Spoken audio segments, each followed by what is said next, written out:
नमस्कार किसान भाइयों, मैं डॉक्टर आदिश्याम सिंह एक बार पुनः हाजिर हूँ आपके मध्य में एक नई योजना को लेकर के। उस योजना का नाम है एग्री स्टिक योजना। ये एग्री स्टिक योजना जो है साथियों, हमारे श्रोतागण जिसमें किसानों के लिए, कृषि विद्यार्थियों के लिए, कृषि प्रसार के अधिकारियों के लिए और सरकार, कृषि निवेश आपूर्तिकर्ता, इन सब के लिए ये योजना जो है बहुत ही उपयोगी है। इस योजना को ऐसे सोच समझ के बनाया है कि इसमें जो भी जो मैंने नाम बताए,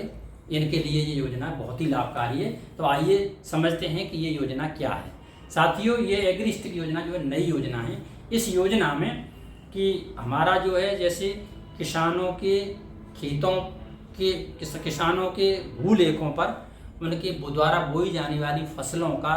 सर्वेक्षण करके, सीजनवार सर्वेक्षण करके उसका डिजिटलीकरण करना है। यानी किसान की ज़मीन पर विभिन्न सीजनों में जो फसलें बोई जाती हैं उनका सर्वे करके उनका आंकड़ा जो है डिजिटल प्लेटफार्म पर हर समय उपलब्ध रहता है। साथियों, ये योजना जो है बहुत ही उपयोगी है। आइए विचार करते हैं इस योजना के क्या क्या फ़ायदे हैं। पहला फ़ायदा तो ये है कि हमें इस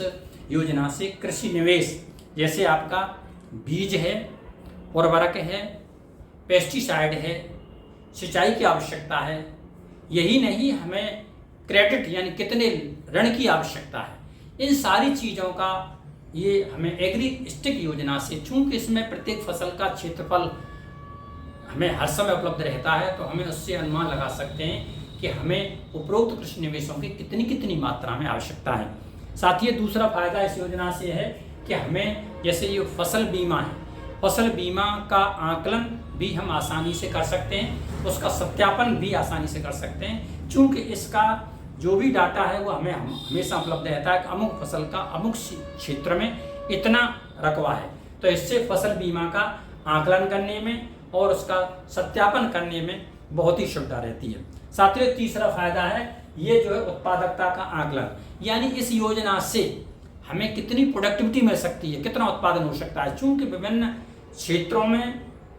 हर समय कितना क्षेत्रफल हमारा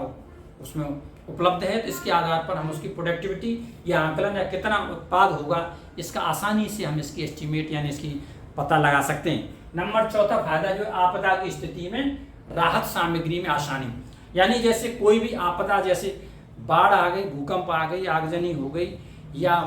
अन्य कोई भी इस तरह की आपदा सडनली आ जाती है या भयंकर एपिडेमिक बीमारी आ गई, तो हमें इसको राहत देने में आसानी रहेगी, चूंकि हमारे डिजिटल प्लेटफार्म पर हर क्षेत्र में हर समय कौन कौन सी फसलें कितने क्षेत्रफल में, तो ये हमारा जैसे उसमें पता लग जाता है, तो इससे हमें आपदा राहत देने में बहुत ही सहूलियत रहेगी। साथियों, चौथा फायदा जो है, ये पांचवा फायदा सरकारी योजनाओं के लाभ देने में फायदा, क्योंकि हमें विभिन्न फसलों का क्षेत्रफल हर समय उपलब्ध है, तो हमें जो सरकारी योजनाएं, जैसे मान लीजिए हमें कहीं पर डेमोन्स्ट्रेशन करवाने हैं या कहीं पर हमें मान लीजिए कुछ बीज उर्वरक इनकी सप्लाई करनी है, या मान लीजिए हमें कहीं कोई अमुक तकनीकी देनी है, तो इन सब योजना जो सरकारी योजनाएं हैं,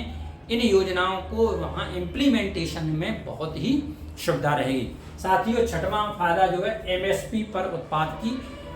खरीद में सुविधा, चूँकि हमारे पास हमें फसलों का क्षेत्रफल और हमें क्षेत्रफल और क्षेत्र वाइज किस क्षेत्र में कितनी फसलें हैं, तो ऐसा हमें हर समय उपलब्ध रहेगा डिजिटल प्लेटफार्म पर, तो हमें ये भी पता लग जाएगा कि हमारे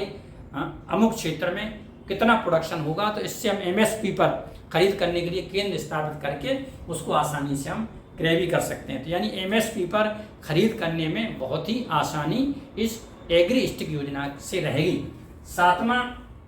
तकनीकी सलाह, यानी मान लीजिए हमें कुछ किसानों को टेक्निकल नॉलेज देनी है, तो टेक्निकल नॉलेज के लिए हमारे पास आंकड़ा उपलब्ध है कि भाई हमें जैसे मान लीजिए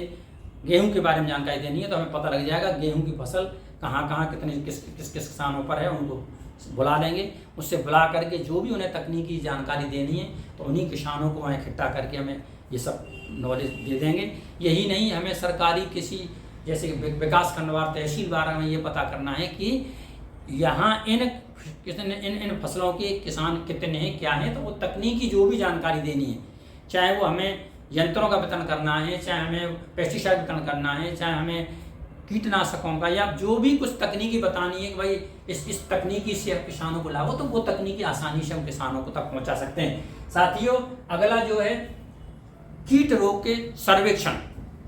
मतलब इसका सर्वेक्षण करने में हमें आसानी रहेगी, क्योंकि हमें पता है कि ये फसलें इस क्षेत्रफल में और इस क्षेत्र में इतनी हैं, तो मतलब इसके कीट रोग सर्वेक्षण करने में भी आसानी रहेगी। साथियों, और 9वां कारण ये है कृषि आधारित उद्योग स्थापित करना। यदि हमें कृषि से संबंधित उद्योग स्थापित करने हैं, तो उन उद्योगों के लिए हमें रॉ मटेरियल कहाँ कितना उपलब्ध होगा। जैसे मान लीजिए हमारा धान का क्षेत्रफल कहाँ अधिक है, बाजरा का क्षेत्रफल कहाँ अधिक है, इसी तरह सरसों का क्षेत्रफल कहाँ अधिक है, उनसे संबंधित मान लीजिए हमें कुछ उद्योग स्थापित करने हैं, तो उन उद्योगों को स्थापित करने में भी हमें बहुत ही हैंडलिंग करने में बहुत आसानी रहेगी। तो साथियों, एक जो है ये उद्योग स्थापित करने में भी एक सहयोग करेगा। साथियों, 10वां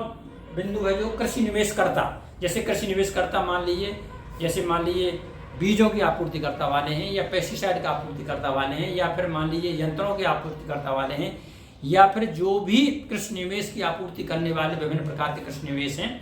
उन आपूर्तिकर्ताओं को भी किसानों से संपर्क करने में सुविधा रहेगी, क्योंकि उन्हें एट ए ग्लेंस डिजिटल प्लेटफार्म पर ये पता लग जाएगा कि भाई हमें इससे संबंधित किसान कहाँ ज़्यादा मात्रा में उपलब्ध रहेंगे। साथियों, 11वां है हमें मार्केटिंग में सुविधा, क्योंकि हमें पता लग जाएगा कि भाई यहाँ इस क्रॉप का हब एरिया है, ज़्यादा एरिया है,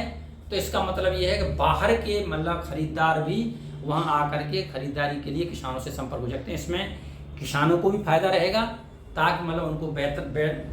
अच्छी कीमतें मिल सकें, और यानी व्यापारियों को भी सुविधा रहेगी कि उन्हें उस एरिया में जा कर के उस चीज़ का जो है बफर स्टॉक यानी खरीदने में मिल जाएगा। तो ये एग्रीकल्चर मार्केटिंग में भी सुविधा रहेगी। साथियों, अगला जो है उपलब्ध आंकड़ों के आधार पर, जो भी आंकड़े हमारे पास उपलब्ध हैं उनसे हमें प्लानिंग करने में सुविधा रहेगी। यानी प्लानिंग से हमें मतलब जैसे आगे हमें कि भाई हमें इतनी आवश्यकता है, इतना उत्पादन हमारा हो सकता है, इसके बाद भविष्य के लिए हमें कितना इसमें बढ़ाना है, या हमें विभिन्न निवेशों का कैसे अरेंजमेंट करना है, ये सारी प्लानिंग जो होती है एग्रीकल्चर प्लानिंग, वो प्लानिंग भी हमारा डिजिटल एग्रीकल्चर से हमें आसानी रहेगी। साथियों, यही नहीं, हमें विभिन्न फसलों के आच्छादन के रकबा क्षेत्रफल भी हमें इस डिजिटल प्लेटफार्म पर उपलब्ध रहेंगे, ताकि किसी भी समय हम एट ए ग्लेंस बता सकें हमारे अमुक जिले में, अमुक तहसील में इस फसल का इतना रकबा है। तो साथियों, ये एग्री स्टिक योजना जो नई योजना है, इस योजना से अनेकों फायदे हैं। तो इस योजना को समझ करके इसमें सरकार का सहयोग करें, ताकि ये योजना जो है सकुशल मतलब संचालित की जा सके। तो इस जानकारी को लेने के लिए किसान भाइयों